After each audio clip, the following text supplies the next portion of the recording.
할렐루야, 감사합니다. 오늘 우리 지휘자는 외할아버지죠. 우리 외할아버지 장례 끝난 이후에 팔복교회로 인사차 다 가셔서 지휘 없이 찬양하셨는데 그래도 참 잘해주셔서 얼마나 감사한지요. 우리 옆에 있는 분하고 함께 인사 나누실 때에 내가 당신을 위로하길 원합니다 하시면서 우리 인사하시겠습니다.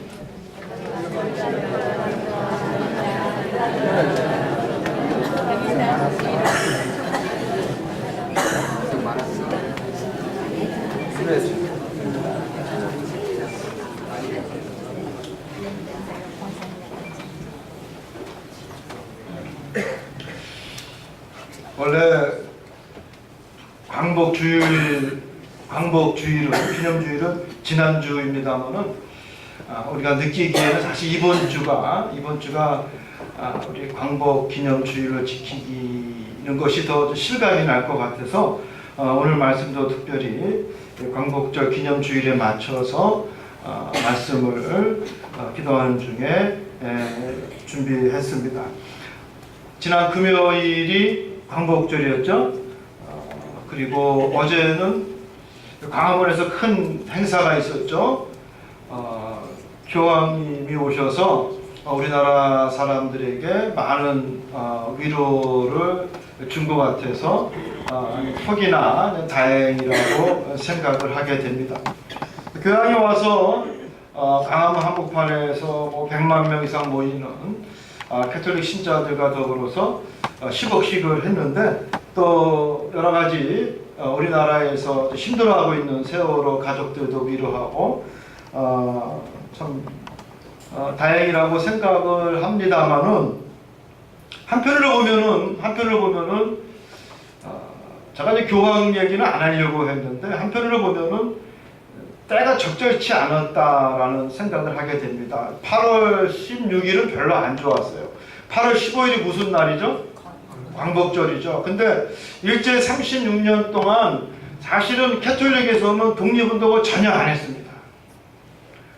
1919년 3.1 만세 운동할 때 그때 독립선언서의 3분의 2가 기독교인이었습니다. 서명자들이. 그리고 그 중에 7명이 감리교 목사님이었습니다. 거의 많은 수의 민족 지도자들, 독립운동하는 분들이 개신교 지도자 목사들이었고 정말로 미친 듯이 독립운동을 했습니다. 여러분 제한미 사건 아시죠? 교회는 불탔지만 성당 불탔다는 소리 아마 여러분 못 들으셨을 겁니다. 목사님들은 많은 순교자가 있었고 감옥에 gat혔지만 신부님들 일제 때 갇혔다는 소리 아마 여러분 못 봤을 겁니다. 교황이 하지 말라고 그랬어요. 이태리 교황청에서 일본을 인정한 겁니다. 한국은 없다. 일본을 인정한 겁니다. 거기에 캐톨릭 사람들은 인정하고 여러분들 그건 아니죠. 그건 아니죠. 캐톨릭 교황청에서 지시한 대로 살고 움직이고 나라를 생각한다라는 거는 여러분 아니지 않습니까? 아니지 않습니까? 그래서 시적절치 않았다라고 제가 말씀을 드리는 겁니다. 그리고 여러분이 제가 미국에서 18년 동안 살아봐서 아는데 미국보다 더 민주화된 나라가 우리나라예요. 미국보다 더 민주화된 나라가 우리나라인데 우리나라는 경찰관 때리잖아요. 우리나라는. 그죠? 근데 우리나라는 경찰관 때리는 나라인데 파출소 가서도 뭐 의자를 뒤집어 엎는 나라인데 미국에서는 그랬다가는 총 맞아 죽어요. 바로 죽습니다. 뭐 인권이고 뭐가 없어요. 그냥 총 맞아 죽어요. 그러니까 우리나라는 참 좋은 나라다. 민주화된 나라다. 월미도에서 치킨 시켜놓고 맥주 마시고 술 먹는 나라 우리나라밖에 없어요. 다른 나라에서 공원에서 술 먹다가는 사람들 보는 앞에서 수갑 채워지고 개망신 당하면서 끌려갑니다. 우리나라 참 민주화된 나라예요. 근데 이 민주화되기까지 여러분 춘투라고 하죠. 춘투가 뭐냐면은 저도 옛날에 해봐서 아는데 봄만 되면은 노동조를 전후해서 임금 투쟁 노동운동을 춘투라고 합니다. 배우, 삼성이나 현대나 자동차 이런 일하시는 분들 평균 연봉이 8천에서 1억이에요. 한전에서 일하시는 분 정보산대 올라간다고 무시하지 마세요. 1억이에요, 연봉이. 그래도 봄만 되면 춘투를 합니다. 임금 올려달라고. 우리가 혀는 끌끌 차지만 뭐예요? 굉장히 민주화된 나라예요. 노동자들이 월급 올려달라고 데모하는, 해마다 하는 나라. 미국은 그러면 그냥 잘립니다. 그냥 해임시켜요. 뭐 없어요. 노동자 뭐 그런 거 없어요. 그냥 잘라요. 우리나라가 참 민주적인 나라인데 이 민주화 운동이 누가 했느냐? 여러분, 캐톨릭은 매스컴을 많이 타서 그렇지 실제는 교회입니다. 옛날에 한국 민주화 운동의 중심은 종로가 기독교 방송이었어요. 참 한국의 교회가 한국을 위해서 정말로 순교했습니다. 순교했습니다. 그래서 교황이 오셔서 우리 세월호 사건의 희생자들을 참 위로해 주시는 건 고마운데 8.15 그 다음날 하는 날은 좀 적절치 않다 그런 생각이 들어서 여러분에게 두서없이 잠깐 말씀을 드렸습니다. 어쨌든 우리나라 사람들이 일본 사람들 용서하기가 쉽지가 않잖아요. 그래서 축구하면은 이겨야 되는 거예요. 일본하고 무슨 시합하면은 무조건 이겨야 되는 거예요. 그래서 국가대표 선수나 감독도 제일 스트레스 많이 받는 경기가 일본하고 하는 경기래요. 이거 지면은 매국노 되는 거예요. 근데 여러분, 지금도 일본 우리가 참 용서할 수 없지 않습니까? 독도가 자기네 땅이라고 우기고, 그리고 교과서 왜곡하고 위안부를 인정하지 않고, 그리고 위안부 기념탑을 미국에서 세울 때에 미국이 일본이 조직적으로 방해하는 보도를 들을 때마다 우리 화가 나지 않습니까? 더욱더 요즘은 군국주의적인 팽창을 도모하고 있기 때문에 주변 나라에 우려를 사고 있고, 또 최근 뉴스를 보니까 일본 사람들이 요즘 이 제라센이라고 하는 비행기에 열광하고 있다는 거예요. 이 제라센이라고 하는 비행기는 뭐냐면은 일본이 자랑하는 2차 세계대전 당시의 비행기였어요. 가미가제 특공대, 가는 기름만 넣고 오는 기름은 안 넣고 가서 적의 함대에 그냥 들이받았던 그 가미가제 특공대들이 탔던 비행기가 이 제로센이라고 하는 비행기인데, 갑자기 지금 일본에서는 이 제라센 비행기 열풍이 불고 있다는 거예요. 최고다, 자랑스럽다. 근데 사실은 일본 사람들이 그럴 때가 아니잖아요. 주변 아시아 민족에게 얼마나 많은 피해를 줬습니까? 아마 여러분들도 한 달에 건너서 피해 안 본 분 없으실 거예요. 여러분 할머니, 할아버지 혹은 뭐 외가 쪽이라든지 한 달에 건너서 일제히 피해 안 보신 분 없으실 겁니다. 저 같아도 저희 아버님이 끌려갔다 오셨어요. 다 피해를 봤습니다. 그래서 우리가 일본을 쉽게 용서할 수 없고, 특히 요즘 일본 돌아가는 것을 보면 더욱더 우리가 울분이 쌓이는데, 그래도 우리를 위로하는 영화가 있었죠? 이게 뭐죠? 네, 명량이라고 하는 영화, 제가 지난주에 또 쫓아가서 봤어요. 제가 1년에 사실은 영화 많이 봐야 2편, 3편인데 한 달 만에 2편 본 거는 거의 없었던 일입니다. 영화보다는 책을 보는데 영화를 봤어요. 그래서 영화를 보고 그리고 바로 서점에 가서 또 책을 샀습니다. 그 명량이라고 하는 영화의 그 사료를, 역사적 재료를 제공한 그 사람의 책을 또 사서 봤어요. 그걸 봤더니 정말 유수신 장군은 대단한 사람이에요. 유성룡이 여러분 유성룡 아시죠? 그 당시 선조 때 영의정했던 사람이에요. 이 사람이 전쟁 끝나고 전쟁의 모든 책임을 지고 쫓겨납니다. 그리고 그가 고향에서 진 책이 징비록이에요. 사실 유성룡이요, 이 10만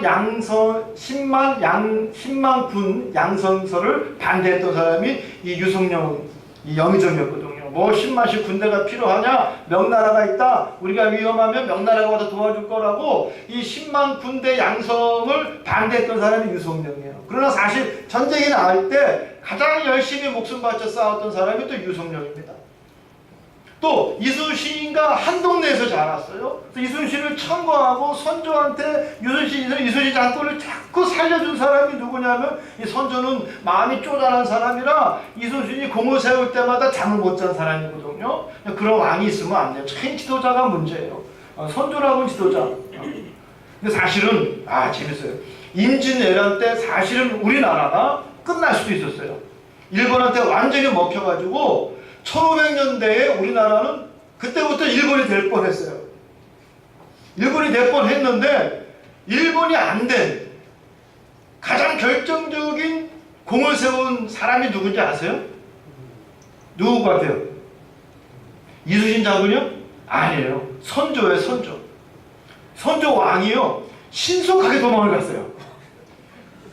아주 신속하게 도망을 갔는데 일본 왜군이 한양에 쳐들어와서 왕이 도망간 것을 보고 황당해합니다.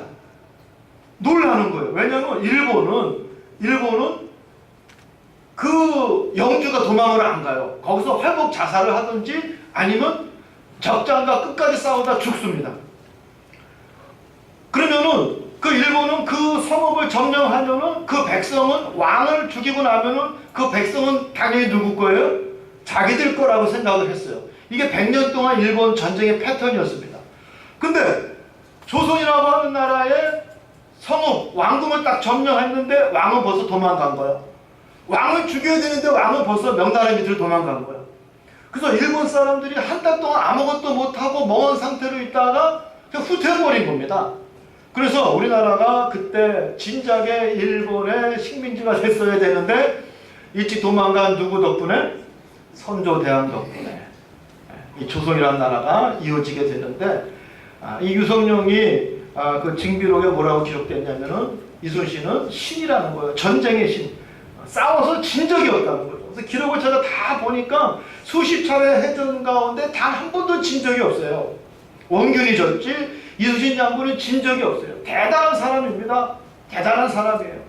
얼마나 똑똑한 사람. 원래 이 사람 똑똑할 수밖에 없는 게, 원래 이 문과 시험을 준비하다가 나중에 무과로 옮기고, 왜냐면 자기를 이렇게 밀어줄 끈과 연줄 배경이 없어가지고 문과 시험을 안 보고 무과로 갔던 사람이기 때문에 머리가 있었던 사람이에요.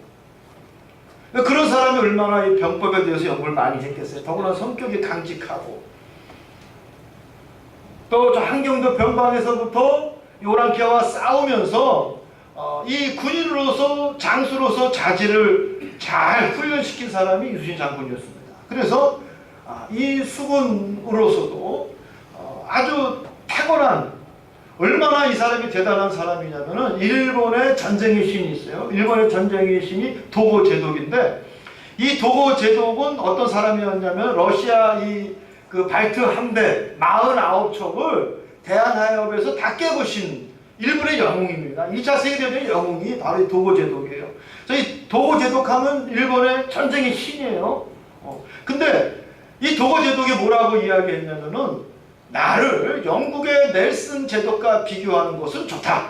넬슨 제독이 또 어떤 사람입니까? 스페인의 무적 함대를 깨뜨린 영국의 또 이 전쟁의 신이 넬슨인데, 넬슨과 나를 비교하는 건 좋다. 그러나 이 도고제독이 뭐라고 이야기하느냐? 이순신 장군과 나는 비교하지 마라. 그는 나의 영원한 영웅이다. 그분과 나는 비교할 수 없다는 거예요. 그래서 사실은 진해에 있는 대한민국 해군 사관학교보다 일본에 있는 해군 사관학교에서 이순신 장군을 더 많이 만날 수 있다는 거예요. 거의 해군의 신으로 추앙을 받는 분이 이순신 장군입니다. 그래서 우리가 요즘 힘들고 어려울 때에 이 명량을 통해서 위로를 받고 있습니다.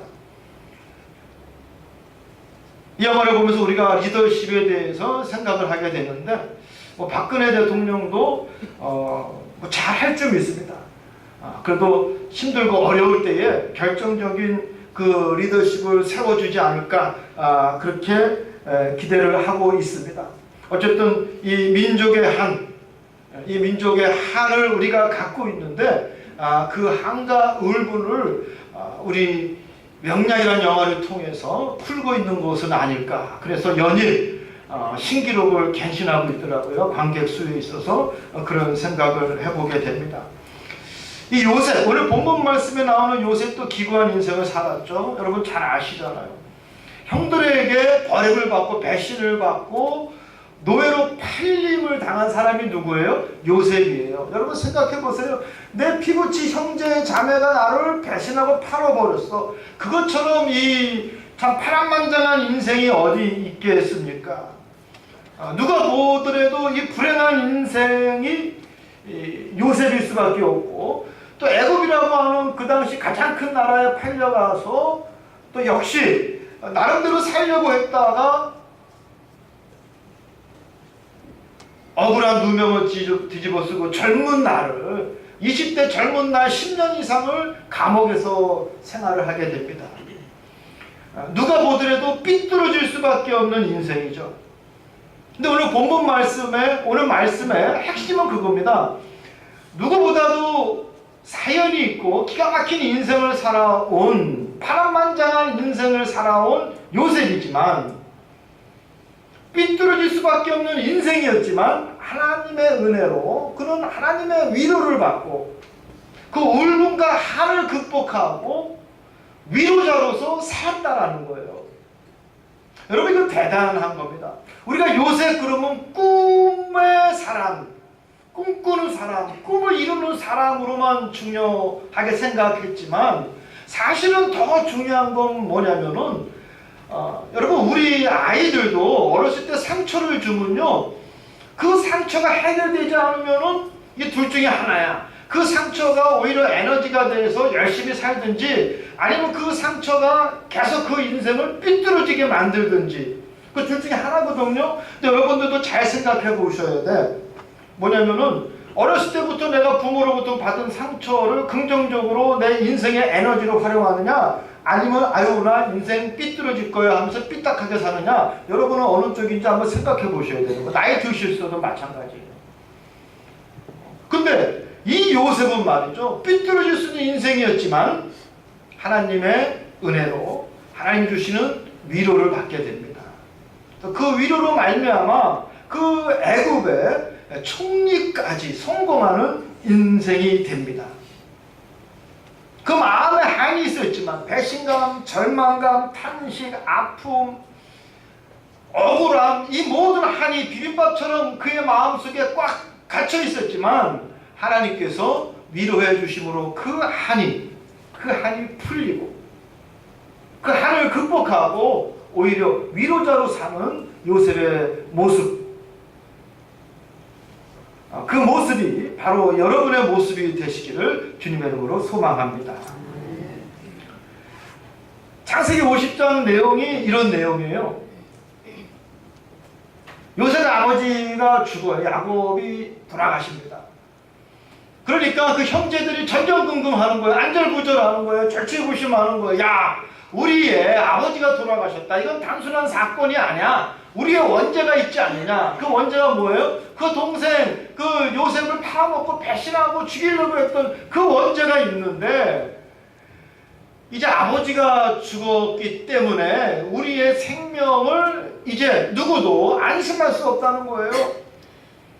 일국의 총리 대신인 요셉이 마음만 먹으면 우리와 우리의 자식과 우리의 아내 한순간에 죽을 수 있다는 거죠. 위기의식을 느낍니다. 안절부절하죠. 그래서 그들은 요셉을 찾아갑니다. 요셉을 찾아가서 뭐라고 말합니까? 아버지께서 이러시기를, 유언을 말하고 있어요. 내가 죽더라도 이제 형제들은 잘 간수하라는 것이 아버지의 유언입니다 라고 간곡하게 요셉에게 자기들의 생명을 보존하려고 이야기하고 있습니다. 그 이야기를 들은 요셉의 반응이 무엇이었습니까? 오늘 말씀해 보면은 요셉이 눈물을 흘렸다고 그랬어요. 여전히 자기를 믿지 못하는 그 형제들의 모습을 보고 눈물을 흘렸다고 그랬어요. 또 이미 자기는 용서한 지난 일에 그 죄책감에 여전히 시달리는 그들의 모습을 보고 눈물을 흘렸다고 그랬습니다. 눈물을 흘렸다고 그랬어요. 그래서 그가 말합니다. 당신들은 두려워 마소서. 내가 당신들과 당신들의 자녀들을 기르리이다. 그러면서 오히려 요셉이 그 형제들을 간곡한 말로 21절에 보면 그들을 위로하였더라 그랬어요. 오히려 간곡한 말로. 여러분 그렇게 안 할 수도 있잖아요. 아버지가 돌아가셨는데 이제 형들 죽이진 않더라도 한번 들었다 놓을 수는 있잖아요. 옆구리 한번 팍 찌를 수 있잖아요. 야 아버지 때문에 내가 안 했는데 하면서 형들 한번 협박 한번 할 수 있잖아요. 자기 분 좀 풀리게 말이죠. 평생에 한 좀 풀리게 한번 해줄 수 있잖아요. 근데 오히려 요셉은 간곡한 말로 그들을 위로하였더라. 내가 당신과 당신들의 자녀들을 기르겠나이다. 프로바이드. 내가 공급하겠다. 다 제공하겠다. 내가 다 살려주겠다. 위로자로서의 모습. 상처받은 자가 아니라 이제 위로자의 모습으로 변한 그 요셉의 모습을 통해서 우리는 예수님의 모습도 볼 수 있습니다. 우리 예수님께서 십자가에 달리시면서 뭐라고 말씀하십니까? 누가복음 23장에 보면은 아버지여 저희를 사하여 주시옵소서 자기가 하는 일을 저들을 알지 못하나이다 그랬어요. 아버지여 저들을 사하여 주옵소서. 여러분 사하여 주옵소서가 뭐예요? 용서하여 주옵소서. 누구를? 나를 십자가에 못 박은 저들을. 그 처음에는 예수 하면서 메시아라고 열광하면서 예수님을 따라왔던 그들이 이제 예수를 십자가에 못 박으라고 함성 짓는 그 자기를 배신한 수없이 많은 사람들, 자기의 못질을 해는 사람들, 자기에게 칙칙을 한 사람들, 자기 얼굴에 침을 뱉은 사람들을 우리 예수님께서 뭐라고 말씀하십니까? 저들을 용서하여 주옵소서.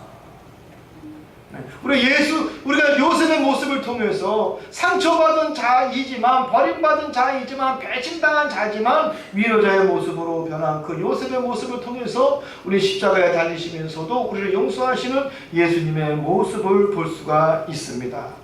사랑하는 성도 여러분, 여러분들도 주님이 주신 은혜와 위로로 말미암아 오히려 위로자로 사시는 여러분이 되시기를 주님의 이름으로 소망합니다.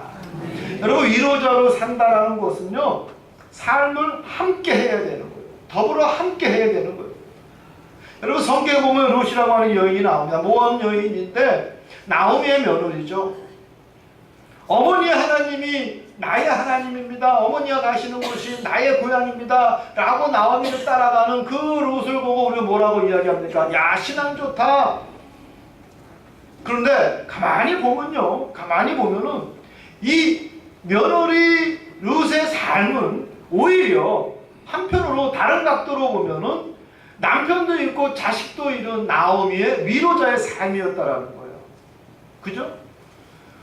자기 시어머니를 이방 여인이었지만 불쌍히 여기고 그 여인을 위로하는 삶을 산 여인이 바로 이 룻이었다는 겁니다.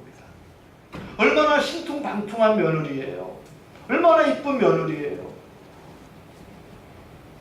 그 며느리의 모습을 가장 누가 감동했을까요? 시어머니가 감동합니다. 그래서 고향 땅에 가서 가장 유력한, 가장 돈 많은, 가장 재산이 많은, 가장 신앙이 신실한 보아스에게 중매를 쓰는 게 누구예요? 바로 시어머니예요.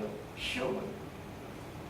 보아스가 이 룻에게 말하고 있습니다. 하나님 여호와께서 그 날개 아래 보호를 받으러 온 내게 온전한 상 주시기를 내가 원하노라.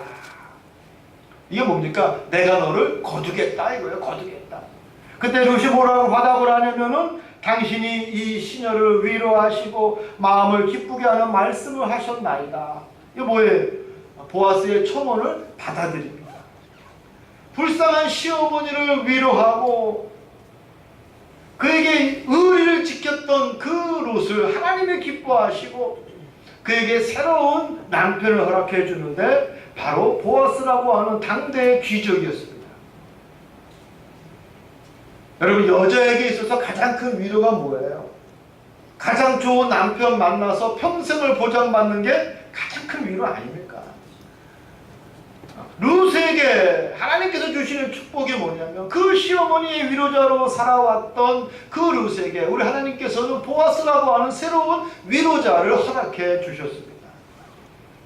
여러분 삶을 함께한 우리의 삶 속에서 그 위로를 보여주는 사람은 결코 우리 하나님께서 버려두지 아니하시고 축복하신다라고 하는 사실을 기억하는 여러분이 되시기를 주님의 이름으로 축원합니다.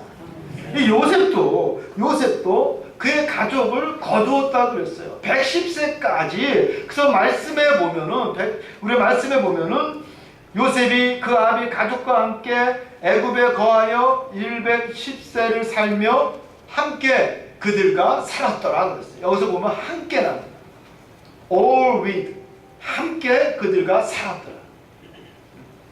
말로만 위로한 것이 아니라 삶을 나누는 위로를 주었다라는 거예요. 여러분, 누가 어려운 일 당하고 힘든 일 당하면은, 특별히 사랑하는 사람이 죽게 되면 우리가 위로차 가지 않습니까? 여러분, 조의금에 돈 얼마 놓고 떨어뜨리고 오는 게 위로가 사실은 아니잖아요.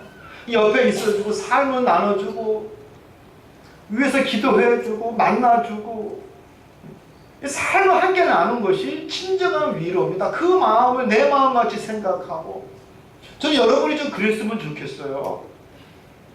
입으로만 하는 것이 아니라, 생각으로만 끝내는 것이 아니라, 이 사람의 아픔과 절망을 바로 내 마음과 같이 여기는. 요셉은 그랬어요. 우리 예수님은 그랬단 말이죠. 그리스도인들도 당연히 그리해야 될 줄 믿습니다. 여러분, 옆에 있는 분들 보세요. 옆에 있는 분 한번 이렇게 가만히 지극하게 눈을 이렇게 보시면은 그 사람의 마음을 아시겠습니까? 그 사람 마음의 아픔을 여러분 아시겠습니까? 어떤 분은 병으로 인해서 불안해하고 고통 가운데 있는 그 심령도 있어요. 그 마음을 내가 알아주는 거예요. 함께 하는 거예요. 표현하는 거예요. 여러분, 이것을 우리는 삶을 나눈다고 합니다. 나를 내주는 거예요. 나를 내준다는 뭡니까? 내 시간도 내주고요. 내 물질도 내주고요. 내 마음도 내주는 거예요. 여러분, 그래야 진정한 위로가 있을 줄 믿습니다. 요셉은요, 정말 멋있게 위로한 사람이에요. 마지막으로 요셉은요, 미래의 소망을 그들에게 위로로 전합니다. 그리고 말씀에 보면은 요셉이 뭐라고 이야기하고 있느냐? 이제 반드시 하나님께서 우리를 기억하실 터인데, 나는 죽을 것이다. 나는 죽지만 하나님께서 우리를 기억하셔서 너희들을 반드시 이끌어내실 터인데, 그리고 약속의 땅으로 인도하여 내시고 아브라함과 이삭과 야곱에게 맹세하신 땅에 이르게 하시리라. 미래에 대한 위로를 주는 거예요. 미래에 대한 위로. 그때 너희들은 내 해골도 같이 갖고 나가라. 내 해골도, 내 유골도 너희가 그때 같이 갖고 나가라. 여러분, 당대를 호령했던 요셉이 죽자 이집트 사람들은 요셉을 잊고 그 유대 사람들을 뭘로 삼았습니까? 노예로 삼았어요. 희망이 없는, 절망할 수밖에 없는, 소망이 없는 노예로 살게 될 수밖에 없습니다. 여러분, 노예로 산다라는 것은요, 정말로 천박하고요. 노예로 산다라고 하는 것은요, 정말 인생에 미래가 없는 거예요. 미래가 없는 거예요. 미래가 없다라는 것은, 소망이 없다는 것은요, 여러분, 삶이 아닙니다. 짐승과 같아요. 소멸될 수밖에 없습니다. 소멸될 수밖에 없어요. 400년 동안 노예로 산다라고 하면 그 유대 민족은 여러분 소멸될 수밖에 없어요. 그런데 그들에게는 소망이 있었습니다. 미래에 대한 분명한 소망이 있었어요. 요셉이 뭐라고 이야기합니까? 두 번에 걸쳐서 하나님께서 반드시 너희들을 기억하실 터인데 너희들을 이끌어내실 것이다. 400년 동안 유대 백성은 이 말씀을 붙들고 살았습니다. 그래서 소멸될 수밖에 없는 그들이었지만 미래에 대한 소망이 있었기 때문에 결코 그들은 소멸되지 아니하고 살아남았습니다. 할렐루야. 여러분, 우리의 인생도 마찬가지고 여러분의 자녀도 마찬가지입니다. 미래에 대한 소망이 있어야 돼요. 미래에 대한 기대가 있어야 그 인생은 성공하는 인생이 됩니다. 미래에 대한 기대, 미래에 대한 소망, 나이가 들수록 마찬가지입니다. 여러분, 나이 들면은 왜 점점 물러나는지 아십니까? 미래에 대한 소망이 없다라고 생각하기 때문에. 그러나 우리 성경 말씀은 그렇지 않아요. 나이 드신 노인에게도 우리 하나님께서 뭘 명령하십니까? 환상을 가지라고, 꿈을 꾸라고 우리에게 명령하고 있는 거예요. 중앙교회 모든 성도 여러분들은 미래에 대한 꿈을 꾸는 여러분이 되시기를 주님의 이름으로 축원합니다. 우리나라 조리언이라고 하는 수영 선수가 대한해협을 건넜잖아요. 마찬가지로 플로렌스라고 하는 영국의 한 여자 수영 선수가 이 영국 해협을 건넜어요. 대단한 사람이죠. 대단한 여자인데 이 여자가 한 번은 그 섬이 캘리포니아 해변에서 카타리나라고 하는 섬이 있어요. 카타리나라고 하는 아름다운 섬이 있는데 저도 한번 가봤어요. 참 아름다운 섬이더라고요. 근데 이 여자가 뭐라고 선언하냐면은 근데 이 영국 해협보다 이 카타리나에서 캘리포니아로 들어오는 해협이 더 어렵다고 합니다. 자기가 헤엄쳐서 오겠다. 그러니까 뭐 전 세계가 대서특필하고 뭐 TV 생중계하고 난리가 났습니다. 물이 차갑거든요, 이쪽으로. 근데 이 플로렌스는 열심히 헤엄쳐 오는데 캘리포니아 해안에서 열심히 헤엄쳐 오는데 안개가 낀 거예요. 18시간 동안 열심히 헤엄을 쳤습니다. 안개. 결국 이 플로렌스가 포기하고 맙니다. 그리고 뒤따라오는 배에 올라탔어요. 나중에 기가 막힌 일이 있었는데 배에 올라타고 보니까 불과 목표 지점인 해안은 바로 눈앞이었다는 거예요.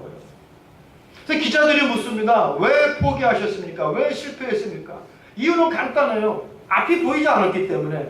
뭐 때문에요? 안개 때문에 앞이 보이지 않아서 두렵고 포기하고 또 어디가 끝인지 보이지 않아서 포기했다는 거예요. 여러분 당연합니다. 인생의 미래가 보이지 않는다라면은 우리 포기할 수밖에 없어요. 인생에 재미가 없습니다. 근데 요셉은 그의 형제들에게 미래에 대한 소망을 주고 위로를 합니다. 반드시 하나님께서 우리를 돌아보실 터인데 그때는 나를 기억하고 나의 유고를 갖고 약속의 땅으로 가라. 여러분 이 말이 그 민족에게 있어서는 400년 동안 희망이요 등불이 되었습니다. 사랑하는 성도 여러분, 우리의 마음속에 깊은 울분이 있습니까? 한이 있습니까? 여전히 우리의 나라의 안위를 걱정합니까? 정치와 경제와 이 민족의 아픔과 또 여러 가지 어려운 일을 생각할 때마다 우리는 사실 걱정이 됩니다.